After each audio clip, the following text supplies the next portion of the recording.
Hi friends, once again welcome in Family Nutritionist certificate course. तो आज हम एक बहुत ही इंपॉर्टेंट टॉपिक देखने वाले हैं।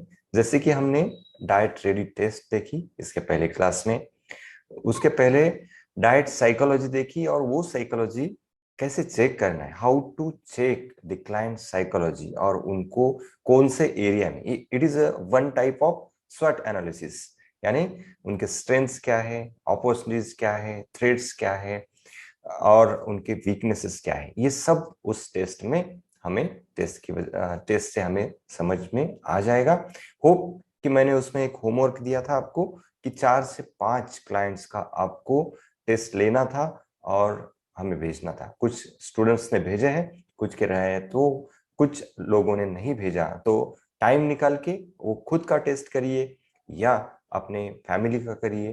कहीं आपका क्लाइंट है, दोस्त है, तो उनके भी आप डाइट रेडी टेस्ट कर सकते हैं और आप मुझे रिजल्ट्स भेज सकते हैं। उनको इंटरप्रेट कैसे करना है मैंने पॉइंट टू पॉइंट आपको उसमें बताया। तो आज इस क्लास में हम क्या देखेंगे, how to take a history of client. कभी भी जब स्कूल में थे, कॉलेज में थे, तो हिस्ट्री पढ़ते थे। क्यों पढ़नी चाहिए हिस्ट्री हमें? क्योंकि हिस्ट्री में जो प्रीवियस एक्सपीरियंसेस है, प्रीवियस उनके जो कुछ भी आ, एक गलतियां हुई हैं, तो वो गलतियां क्या हुई थी, वो गलतियों से हम सीखते हैं। वो गलतियां दोबारा न होने दी जाए, इसीलिए हम ये हिस्ट्री पढ़ते हैं। और ये क्लाइंट की हिस्ट्री क्यों लेते हैं?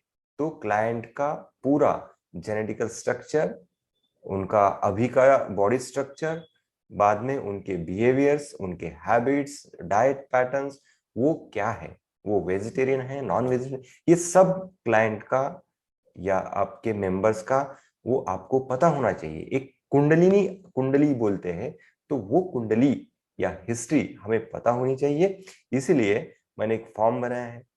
वो फॉर्म जब आप क्लाइंट से भर के लेते हैं, उनके खुद आप फॉर्म उनको भेज सकते हैं, या आप जब क्लाइंट के साथ इंटरेक्ट करते हैं, फर्स्ट विजिट होती है, कंसल्टेशन होता है, तब आप ये क्लाइंट से ये क्वेश्चनर पूछ सकते हैं। मैंने क्वेश्चनर जो बताई ये तैयार की है, वो आपको अभी एक एक डिटेल कैसे पूछना है, क्या क्वेश्चंस है और क्यों ये क्वेश्चंस मैंने तैयार किए हैं, ये हिस्ट्री टेकिंग कैसी है, ये अब देखेंगे। मैं अभी आपको मेरे स्क्रीन के ऊपर लेके चलता हूं और ये हो गया आईपैड। ओके, दिस इज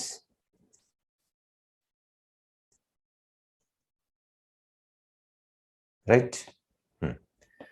तो ये है हमने बनाई वाली क्वेश्चनर। तो ये क्वेश्चनर जो है, तो उसको कैसे इंटरप्रेट करना है और कैसे आप क्वेश्चन पूछना है और क्यों पूछना है, ये देखेंगे। फर्स्ट है इंपॉर्टेंट नोट। क्या इंपॉर्टेंट नोट है?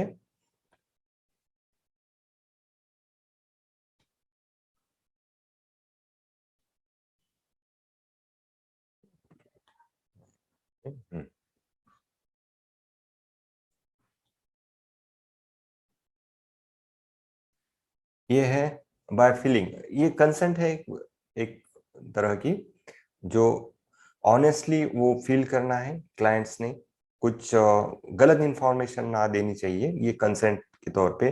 ये एक ये इम्पोर्टेंट नोट है कि हम कंसेंट लेते हैं क्लाइंट से कि मैं जो कुछ भी इंफॉर्मेशन दूंगा या दूंगी, तो वो मेरी तरफ से सही है। क्योंकि जो इंटरप्रिटेशन हम करने वाले हैं, तो इंफॉर्मेशन यदि अगर गलत इंफॉर्मेशन क्लाइंट देता है तो गलत आप हमें मिलेगा। मगर आप क्लाइंट से मैक्सिमम कैसा, ओरिजिनली, ऑनेस्टली, और आप उनको कितना कंफर्टेबल फील करते हैं, जितना आप क्लाइंट को कंफर्टेबल फील करोगे, उनको ट्रस्ट बिल्डअप करोगे, उतना क्लाइंट क्या होगा, आपके ऊपर, आपको पूरा जो उनके अंदर का है, रियल इंफॉर्मेशन है, इमोशनल इंफॉर्मेशन है, वो आपको देगा। और वो सब डाइट बनाते वक्त आपको वो जानकारी बहुत काम आ जाएगी। इसलिए ये हिस्ट्री को या इस फॉर्म को, ये क्वेश्चनर को, या आपके जो कंसल्टेशन है उसको बहुत इंपॉर्टेंस है ये अपना डाइट प्लान बनाने में, या हमारा डाइट प्लान बनाते वक्त क्लाइंट का डाइट प्लान इसी पे बनता है। इसलिए यहाँ पे जितना पॉजिटिवली, वो ऑनेस्टली जितनी ज्यादा इंफॉर्मेशन देगा वो आपके लिए काम आ जाएगी। तो फिर चलिए फर्स्ट जो सेक्शन है, जो फर्स्ट 1 to 8 तक, वो है पर्सनल इंफॉर्मेशन है वो क्लाइंट की। यहां से 8 नंबर तक ये पर्सनल नेम है। नेम से क्या पता चलेगा आपको वो कौन सा रिलीजन का है, वो थोड़ा सा, क्योंकि रिलीजन हमें पता होना चाहिए।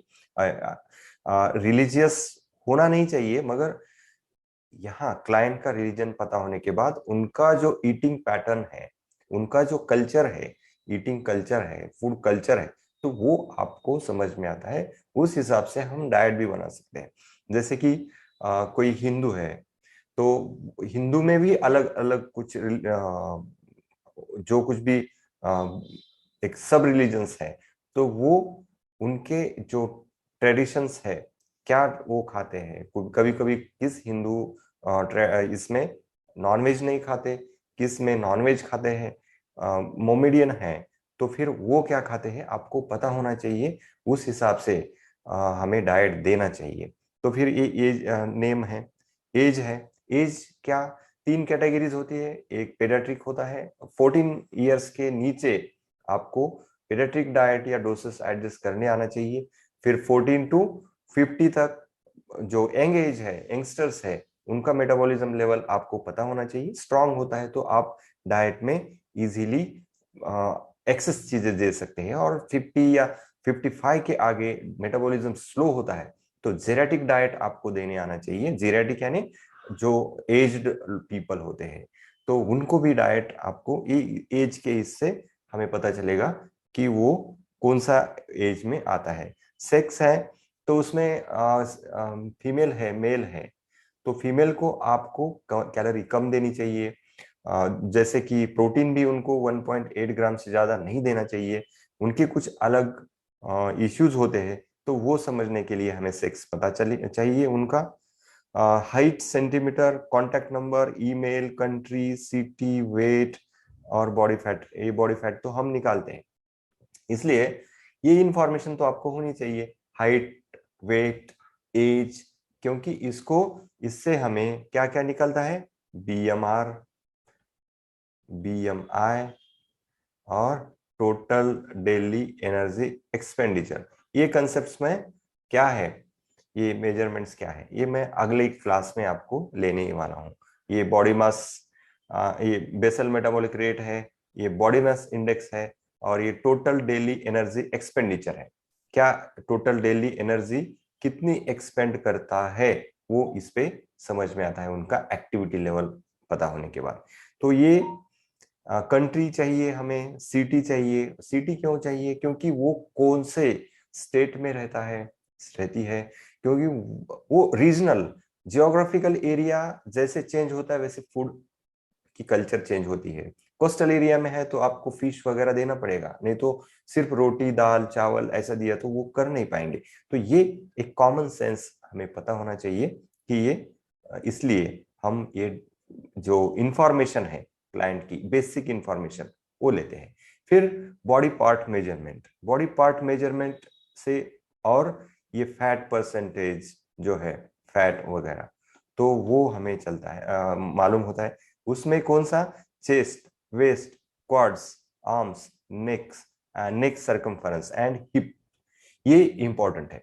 अब बॉडी, यदि अगर आप फीमेल है, कंसल्टेंट फीमेल है और क्लाइंट फीमेल है, तो वो वहीं पे ले सकते हैं, या अटेंडेंट्स कोई भी है तो वो मेजरमेंट्स लेना चाहिए। ये बहुत ही क्रूशियल है, क्योंकि कभी कभी क्या होता है ना, आप डाइट देते हो, डाइट में क्या होता है, प्रोटीन अच्छा मैनेज करने के बाद वेट तो लॉस नहीं होता।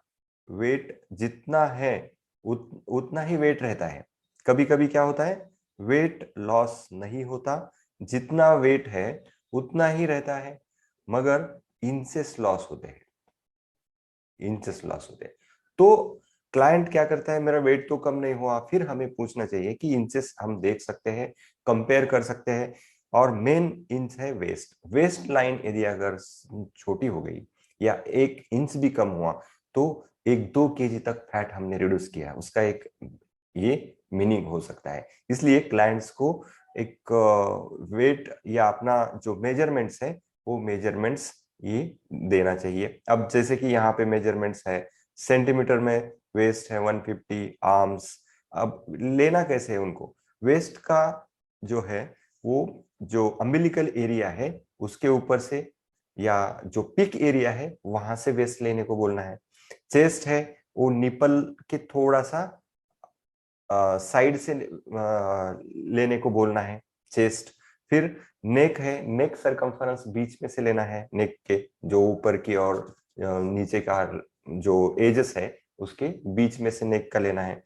और उनका हिप्स है, जो पीक लेवल है ग्लूटियस मसल्स का वहां से हिप्स लेना है। और थाइस का भी बीच में से लेना है, जो नी जॉइंट और हिप जॉइंट का जो बीच में का एरिया होता है, मिडल एरिया होता है, वहां से थाई की मेजरमेंट्स लेना है। सेंटीमीटर में मेजरमेंट्स लेने के बाद हमें उनका एक परफेक्ट करेक्ट उनका फैट लेवल हमें समझ में आ जाएगा। मैं आगे आपको वो फॉर्मूला दे दूंगा कि वैसे उन मेजरमेंट से मैन्युअली आप फैट, बीएमआर, बीएमआई कैसे निकाल सकते हैं। तो देन आती है मेडिकल हिस्ट्री। अब मेडिकल हिस्ट्री में क्या आ जाएगा, ये मेडिकल हिस्ट्री लेना कभी ना भूलिए, क्योंकि कभी कभी क्या होता है, पेशेंट को अंदरूनी कुछ तकलीफ होती है, आप डाइट देते हो और डाइट कुछ प्रॉब्लम पेशेंट को आने के बाद अभी आप कहाँ से कुछ मेडिसिन चालू है क्या जब पूछते हैं तो वो बोलेंगे कि ये डाइट चालू है। तो खामोखाम आपके ऊपर मेडिको लीगल एस्पेक्ट्स या मेडिको लीगल इश्यूज ना होना क्रिएट होने नहीं चाहिए। इसलिए आपको क्लाइंट की कंसेंट भी लेना है कि ये मैं न्यूट्रिशनिस्ट से सिर्फ ये मैं एडवाइस, उन्होंने पूरा मुझे न्यूट्रिशन के बारे में पूरा एक्सप्लेन किया है और मैं मेरी ओन जिम्मेदारी पे ये न्यूट्रिशन प्लान ले रहा हूँ, ये कंसेंट भी लेनी चाहिए। अब मेडिकल हिस्ट्री में हमें क्या मालूम हो सकता है या क्या क्या पूछना चाहिए, please mention if you have any existing medical condition or hormonal irregularity or recent illness। अभी मेडिकल कंडीशंस कुछ है, हार्मोनल इरेगुलरिटी है या रिसेंट कुछ इलनेस है तो आप मेंशन करिए। एनी फ्रीक्वेंट पेन है तो यहाँ पे इन्होंने क्या मेंशन किया है, लो बैक पेन है फ्रीक्वेंटली, ये उन्होंने। और कुछ मेडिकल कंडीशन नोन क्या हो सकता है, डायबिटीज है, बीपी है, ये पेशेंट की टर्मिनोलॉजी के ऊपर है तो वो लिख सकते हैं कि मुझे नोन डिसीज कुछ है। फिर फ्रीक्वेंट पेन है, क्रोनिक पेन है, कभी कभी नी पेन। अब फ्रीक्वेंटली यहाँ पे लो बैक पेन है इस क्लाइंट का, तो कभी कभी क्या बोल सकते हैं कि मुझे एसिडिटी का क्रोनिक पेन है, बहुत दिनों से एसिडिटी है। तो फिर ये भी समझ में आता है कि फ्रीक्वेंटली एसिडिटी उनको होती है। तो फिर कुछ उसके ऊपर जो एंटासिड फूड है, फूड एसिडिटी नहीं बढ़ना चाहिए, ऐसे फूड्स हमें उनको एडवाइस करने आता है। ये समझ में आता है इसके ऊपर से कि हमें डाइट प्लान कैसे बनाना है। फिर are you taking any prescribe drugs और ड्रग्स रेगुलरली। अब कभी कभी पेशेंट को क्या हुआ है पता नहीं होता, मगर उनको 6 महीने 10 महीने तो ये टैबलेट्स ले लीजिए, तो उसके ऊपर से हमें पता चलता है कि उनको कौन सी ड्रग्स है, किसी एंटी लिपिड है, एंटी डायबिटिक है, एंटी एलर्जिक है, एंटी एस्थमेटिक है। तो फिर वो ड्रग्स कुछ चालू है तो उसके ऊपर से भी हम अंदाजा लगा सकते हैं कि इनको क्या प्रॉब्लम है। अब ई क्वेश्चन क्या है, any symptom abnormality specially any ongoing clinical chronic condition that may require clinical intervention as per your knowledge। कुछ आपको क्लिनिकल इंटरवेंशन यानी ऑपरेटिव या कुछ पेसमेकर्स डाले हैं, किसी को हर्निया है तो उसमें मेश डाली है, फॉरेन बॉडी कुछ उन्होंने इम्प्लांट किया है, कभी फ्रैक्चर हुआ है, तो ये इंटरवेंशंस उनके नॉलेज के हिसाब से कुछ है क्या, वो यदि अगर है तो यस, नहीं है तो नो, ये पेशेंट को हम नो करेंगे। अब any symptom abnormality special for those above 40, जो 40 के ऊपर के जो पेशेंट्स हैं उनको स्मोक, टोबैको ऐसी कुछ आदत या हैबिट है क्या, एबनॉर्मल हैबिट है क्या, वो भी पूछना है। क्योंकि यहाँ पे, और ये कॉन्फिडेंशियल है, उनको ट्रस्ट दिलाना है कि ये इंफॉर्मेशन सिर्फ कॉन्फिडेंशियल है हमारे और आपके डाइट बनाने के लिए, ये इंफॉर्मेशन सिर्फ यूज की जाएगी, बाकी इसको लीक नहीं करना है। ये इथिकली आपको उनको बताना है, ये मेडिकल लीगल इथिक्स में आता है। Then is there more than couple of years gap since you last general medical test? आपको 2 साल से, कम से कम 2 साल से ज्यादा मेडिकल टेस्ट को हुआ है क्या? यदि अगर आपके कुछ मेडिकल टेस्ट, इस रिसेंट मेडिकल टेस्ट है क्या, यदि कुछ उसमें रिसेंट मेडिकल टेस्ट में कुछ एबनॉर्मलिटी है या आपको पता नहीं है मगर आपके पास रिपोर्ट्स है, तो वो रिपोर्ट्स मेल पे या हमें व्हाट्सएप पे भेजिए, ये हम देख सकते हैं। या उनके जो रिसेंट टेस्ट के रिपोर्ट्स है वो है या नहीं है। फिर भी यदि अगर आपको कुछ डाउट आता है तो कम से कम एक थायराइड या सीबीसी करके लेना चाहिए, जैसे कि ज्यादा वेट है तो ज्यादा रिलेशंस होता है थायराइड का, पीसीओएस का, सीबीसी का, तो उससे हमें थोड़ा बहुत अंदाजा आता है। तो दूसरा क्या है, सबसे इंपॉर्टेंट है ये आपको पूछना ही है,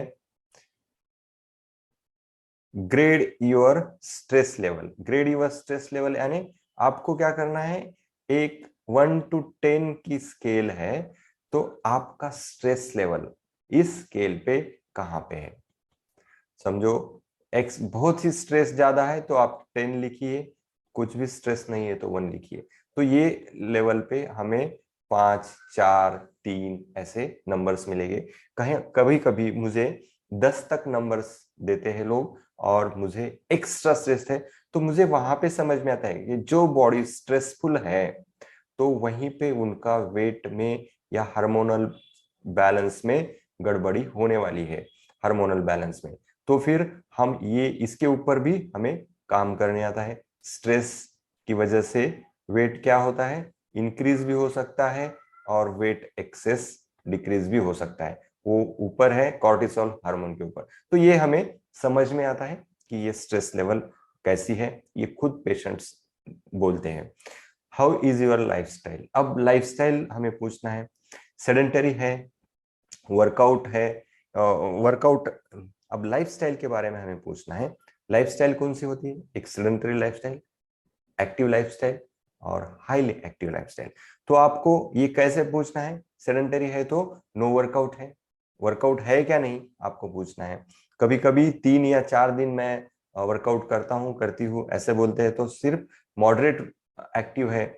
और एक्टिव वर्कआउट 5+ डेज जब वर्कआउट को जाते हैं या उनका जॉब कंटिन्यूअसली वॉकिंग का या स्टैंडिंग होता है, तो उनको एक्टिव वर्कआउट में या एक्टिव लाइफस्टाइल में आपको काउंट करना है। और वेरी एक्टिव, ये डेली वर्कआउट भी करते हैं और उनका दिन भर का जो एक्सर्शन होता है वो भी जॉब में ज्यादा होता है, तो वो होते हैं हाईली एक्टिव, उनको हाईली एक्टिव में कन्वर्ट करना है या कंसिडर करना है। ये सेडेंटरी, मैक्सिमम जो वेट गेन होते हैं वो सेडेंटरी लाइफस्टाइल या मॉडरेट एक्टिव तक होते हैं।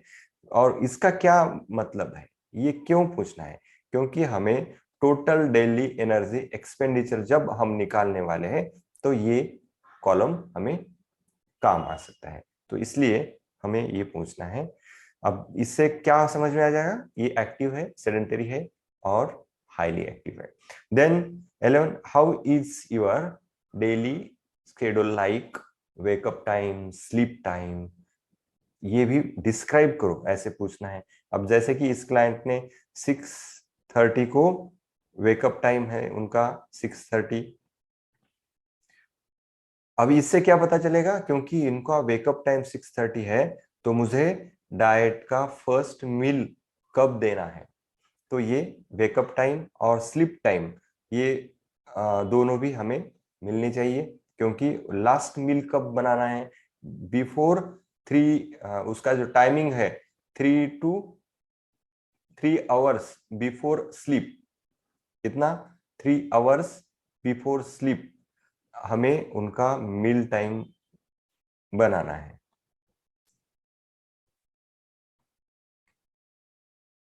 और उनका जो स्केड्यूल है, कब टाइमिंग है उनका, कितने बजे है, क्या खाते हैं, एक जनरल, तो इससे आइडिया आ जाती है। और ये बहुत इंपॉर्टेंट है, क्योंकि इससे क्या कर सकते हैं, हम इनका एक एस्टिमेट कर सकते हैं कि दिन भर ये कितने कैलोरी खाते हैं। एक 3-4 दिन का फूड हमने जब उनको इंक्वायरी कर ली और उन्होंने हमें दिया कि ये 3 दिन का हमारा डाइट है, तो एक एवरेज हमें समझ आता है कि ये दिन में कितने कैलोरी खाते हैं। अब इतने कैलोरी पे उनका वेट तो बढ़ रहा है, तो हमें उससे थोड़ा सा 300-400 कैलोरी कम देना चाहिए। वेट कम हो रहा है तो इससे थोड़ा सा ज्यादा देना चाहिए। तो ये कैलोरी हमें निकाल सकते हैं, उनके टाइमिंग्स हमें पता चल सकते हैं, क्योंकि उनका ऑफिस का टाइम क्या है। हमने उनका ऑफिस में लंच टाइम है 3 बजे और आपने डाइट प्लान बनाते वक्त दिया 1 बजे डाइट प्लान, ये पॉसिबल है क्या? उनको नहीं पॉसिबल। तो ये इसके अकॉर्डिंग हम डाइट बना सकते हैं, इसलिए ये बहुत इंपॉर्टेंट पॉइंट है। अब ये स्मोक का है, do you smoke, alcohol, tobacco, ये भी इंपॉर्टेंट पॉइंट्स है कुछ, तो उनको कैसे उनको विड्रॉल करना है, ये जो हैबिट्स है, वो हैबिट भी आपको उनके धीरे धीरे मोटिवेशन देना है उनको कि हेल्थ के लिए आपके ये अच्छा नहीं है, और उसके लिए मैं अलग क्लास लूंगा, क्योंकि वो कॉग्निटिव बिहेवियर थेरेपी में आता है। ये अपना काम नहीं है, मगर उनको सिर्फ समझा सकते हैं कि ये जब तक कम नहीं करेंगे तब तक आपका वेट कम नहीं होगा या बाकी डिसऑर्डर्स कम नहीं होंगे। फिर उसके बाद में लैक्टेटिंग मदर है क्या? यदि अगर मदर लैक्टेटिंग है, यानी उसका बच्चा फीडिंग करता है, तो फिर आपको डाइट उनको 300 to 500 कैलोरीज ज्यादा देना पड़ेगा, क्योंकि उनको मिल्क बनाना पड़ता है और उनका एनर्जी लेवल एक्सपेंडिचर जो है हाई होता है। इसलिए लैक्टेटिंग मदर और प्रेग्नेंट यानी एएनसी मदर, उनको डाइट अलग देते हैं और उनका कैलोरी सरप्लस कैलोरी देना पड़ता है जो रेगुलर कैलोरी से। और प्रेग्नेंट भी ये भी पूछना है, तो ये अलग स्पेशल पॉपुलेशन में आते हैं। जब प्रेग्नेंट है, लैक्टेटिंग है, तो उनको डाइट एक्स्ट्रा कैलोरी वाला बनाना पड़ता है। हैव यू एवर ट्राइड, अभी क्या पूछना है, have you ever tried dieting before, आपने पहले डाइट किया है क्या? यदि अगर डाइट किया है और फेल हुआ है, या क्यों नहीं आपने वेट कम किया, वाई पूछना है। तो क्लाइंट बोलेगा, क्लाइंट क्या बोल सकता है कि मुझसे नहीं हुआ, वो डाइट प्रॉपर नहीं था, मैं डाइट के साथ नहीं रही, पहले कम हुआ था और गेन हुआ है। तो ये हमें बॉडी की टेंडेंसी से पता चलती है। उसके एडवांस लेवल का डाइट हम दे सकते हैं, या पहले डाइट लेते हैं तो कौन सा डाइट लेते थे, वो भी उनको इंक्वायरी करना है, क्या डाइट है, उनके कैलोरी कम किए थे, कुछ एलर्जीज उनको है, ये भी इससे समझ में आता है। अब डाइट टाइप्स, ये आप पूछ सकते हैं, वेजिटेरियन है, एगेटेरियन है, वेगन है, या अदर कुछ है, मुझे ये नहीं जमता, ये फूड्स मुझे, जैन डाइट है, जैन कोई है, तो उसमें लहसुन का या प्याज जो होता है, लहसुन और ऑनियन, ये नहीं होता किस किस डाइट में, वो ये रिलीजियस की वजह से या जैन के इसमें, तो ये इससे समझ में आता है और ये उनको लिखने को बोलना है। तो फिर इससे हमें डाइट बनाने में मदद होगी। फिर food items which are must include, ये भी पूछना है। कभी कभी ना डाइट अडेयर रहने के लिए हमें ये पॉइंट बहुत इंपॉर्टेंट होता है। कोई कोई बोलता है मुझे डाइट में चपाती चाहिए, चपाती चाहिए ही चाहिए, मैं चपाती के बिना रह नहीं सकती या सकता, तो फिर आपको चपाती देनी पड़ेगी ब्रेड के बजाय, तो ही वो स्टिकअप रहेगा, या उनको कन्विंस करना पड़ेगा। कोई बोलता है कि मुझे डाइट में राइस ही होना चाहिए, तो फिर राइस कितना खाना है, नहीं खाना कैसे इंपॉर्टेंट है, ये आप उसको कन्विंस कर सकते हैं ये पॉइंट से। List all the food items which don't want, to include in your diet. तो फिर डाइट में आपको ऐसे कुछ लिस्ट दे दो जो नहीं चाहिए, वो भी लिखेंगे। बहुत सारे लोग लिखते हैं मुझे मशरूम नहीं चाहिए, mushroom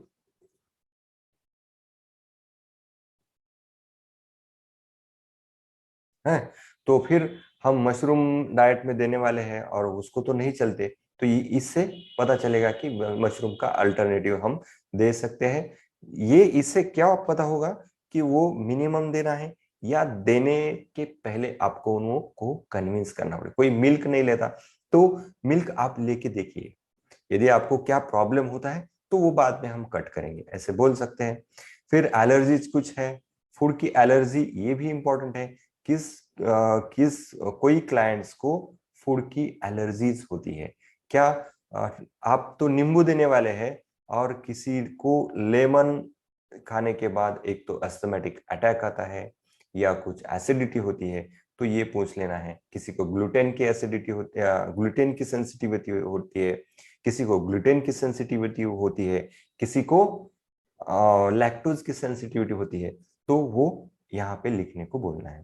then are you willing to take supplement, ये भी इंपॉर्टेंट क्वेश्चन है, क्योंकि सप्लीमेंट कोई कोई आपको मल्टीविटामिन देना है तो मल्टीविटामिन कोई कोई लेगा नहीं, तो सप्लीमेंट मुझे नहीं चाहिए, ऐसे कोई कोई बोल सकता है, तो फिर सप्लीमेंट आपको कैंसिल करना पड़ेगा। या किसी का एक मिथ्स होता है कि मुझे मिथ होता है कि मुझे वे प्रोटीन नहीं चलता या वे प्रोटीन लेना नहीं है, प्रोटीन का डब्बा लेना नहीं है, तब आप उनको कन्विंस कर सकते हैं कि ये वे प्रोटीन किससे बनता है, इंपॉर्टेंट कैसे है, उसके क्या फायदे हैं, क्या नुकसान है, और उसके हिसाब से हम उनको सप्लीमेंट्स ऐड कर सकते हैं या उनके कैंसिल भी कर सकते हैं।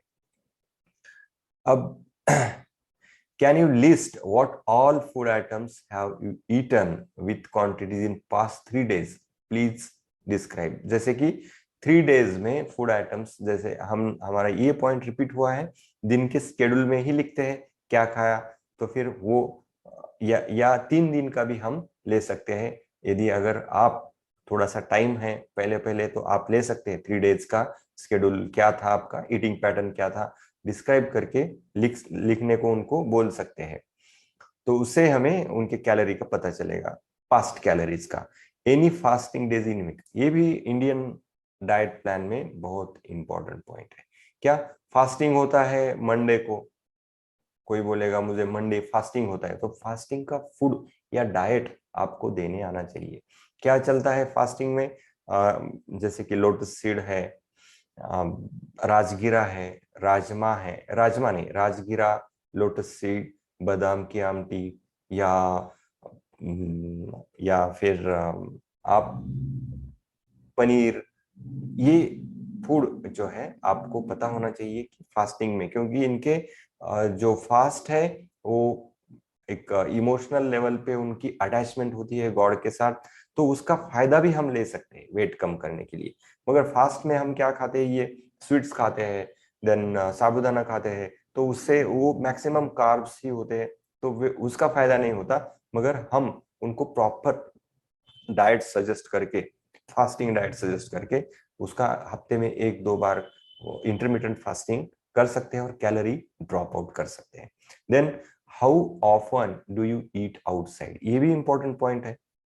ये होटलिंग कितनी बार होती है, होटल में क्या फूड जनरली यूज करते हैं, ऑर्डर करते हैं, ये होने के बाद हमें इनका अंदाजा आता है कि ये जंक फूड है क्या नहीं, या वेट जो है उनका बढ़ा है, वेट जो गेन हुआ है या कम हुआ है, तो उसके कॉजेस या जो एटियोलॉजी है वो हमें समझ आती है उससे। Then have you ever worked out before, please share your experience. हाँ, अब ट्रेनिंग का है, ये जो है सेक्शन ट्रेनिंग सेक्शन है, तो ट्रेनिंग में उनकी क्या, जैसे कि हमने डाइट रेडी टेस्ट में भी कहा था कि ट्रेनिंग उनकी कैसी है, ये हमें पता होना चाहिए, ट्रेनिंग के बारे में उनके क्या थॉट्स है। तो क्योंकि डाइट देंगे और वो ट्रेनिंग नहीं करेंगे तो फिर उतना आपको रिजल्ट नहीं आएगा, तो ट्रेनिंग का उनका जो शेड्यूल है वो पूछना है।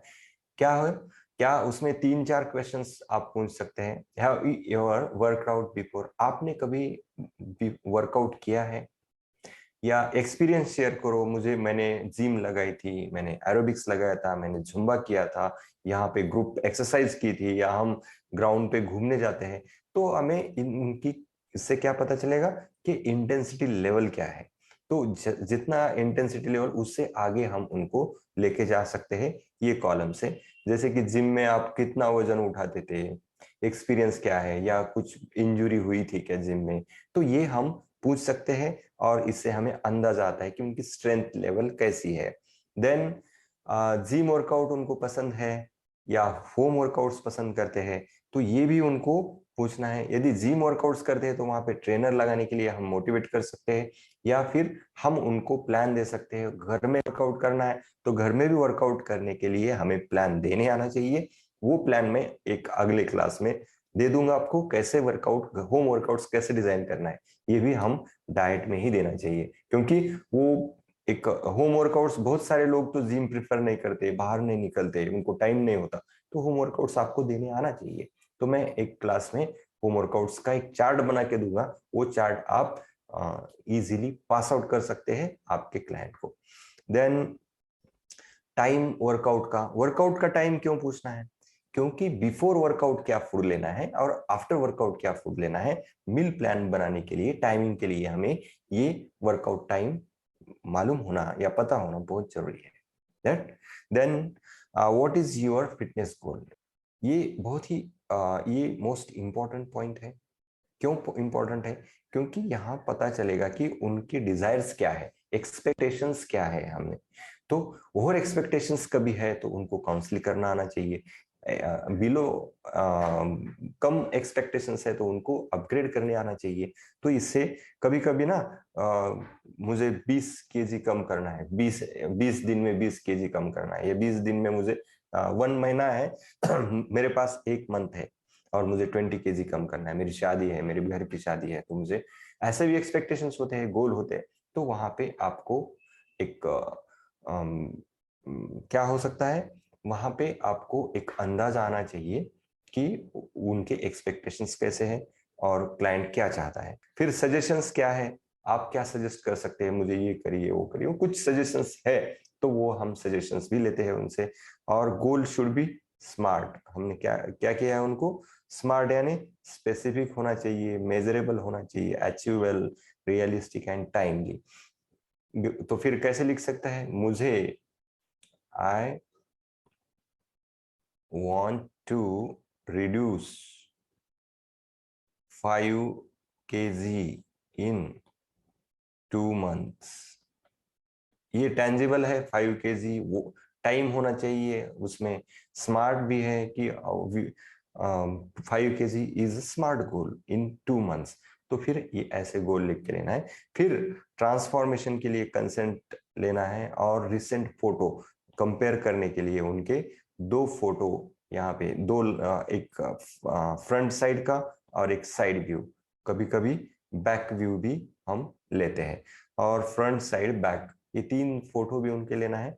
आप पब्लिश नहीं करना है क्योंकि उनके सिर्फ कंपैरिजन के लिए है। यदि अगर उनका वेट कम हुआ तो फिर उनकी कंसेंट लेके, उनका परमिशन लेके आप आपके साइट पे भी ये फोटो या उनको हाइड करके, फेस हाइड करके डाल सकते हैं।